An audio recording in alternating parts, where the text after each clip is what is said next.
சஷ்டி கவசத்துல ஒரு வரி வருது, ஒரு நாள் 36 கொண்டு. அதாவது கந்த சஷ்டி கவசத்தை ஒரு நாளைக்கு 36 முறை படிக்கணுமா. படிச்சா 7 மணி நேரம் ஆகும். நான் படிச்சிருக்கேன். ஆனா கலியுகத்துல கந்த சஷ்டி கவசத்தை ஒரு நாளைக்கு 36 முறை படிக்கிறதுக்கு நேரம் இருக்காதுன்னு தான் அதுலயே சூட்சுமமாக ரகசியமாக ஒரு விஷயம் சொல்லப்பட்டிருக்கு. முருகனுடைய அருளால் நான் தெரிஞ்சுக்கிட்டேன். அதை நான் உங்களுக்கு சொல்றேன். ரவண பவச ரரரரரரா ரிவன பவச ரிரிரிரிரிரி, இதுக்கெல்லாம் என்ன அர்த்தம் நான் தேடி தேடி தேடி முருகன் அருளால் தெரிஞ்சுக்கிட்டேன். சரவண பவ முருகனுக்கான மந்திரம். இத 6 முறை சொல்லணும்.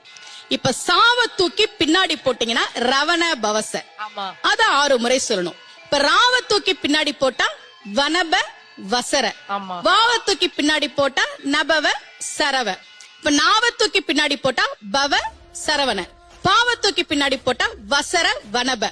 ஒன்னொன்னையும் 6 முறை சொன்னா 6 × 6 36 வரும்.